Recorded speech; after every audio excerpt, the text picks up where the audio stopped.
Ramayana is one of the biggest epic in the world. Jai Shri Ram! How many of you don't know Ramayana? ఈరోజు ఇతాకా విద్యార్థులు రామకథను ప్రదర్శిస్తున్నారు. ధన్యవాదాలు. దశరథ మహారాజు తనకు పిల్లలు లేనందువల్ల తన భార్యలైన కౌసల్య, సుమిత్ర, కైకేయులతో కలిసి పుత్రకామేష్టి యాగం చేశారు.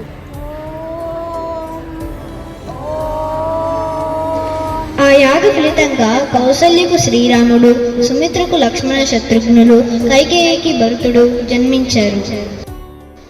ఈ నలుగురు రాజకుమారులు వశిష్ఠ మహర్షి వద్ద వారి విద్యాభ్యాసాన్ని పూర్తి చేశారు. ఒకరోజు మహర్షి విశ్వామిత్ర అయోధ్యకు వచ్చారు. మహర్షి విశ్వామిత్రుని కోరికపై రామలక్ష్మణులు ఆయన యాగశాలను రాక్షసుల నుంచి రక్షిస్తారు. శ్రీరాముడు శివధనుస్సును విరిచి సీతను వివాహం చేసుకుంటాడు. జనక మహారాజు సీతను రామయ్యకు అప్పగిస్తారు. అయోధ్యలో దశరథుడు రాముణ్ణి పట్టాభిషేకానికి ఏర్పాట్లు చెయ్యచుండగా మందర రాజ్యానికి వస్తుంది. మాటలు విన్న కైకేయి దశరథ మహారాజుని 2 వరాలు కోరుతుంది.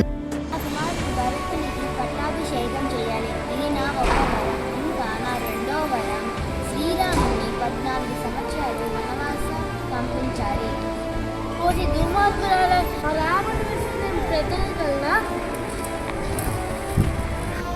ఆమె కోరిక మేరకు శ్రీరాముడు సీతా లక్ష్మణులతో కలిసి వనవాసానికి వెళ్తారు.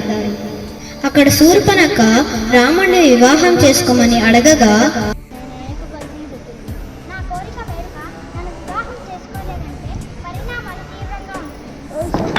నీకెంత ధైర్యం, నా సోదరునితో అలా మాట్లాడతావా? చూడు నిన్నేం చేస్తాను.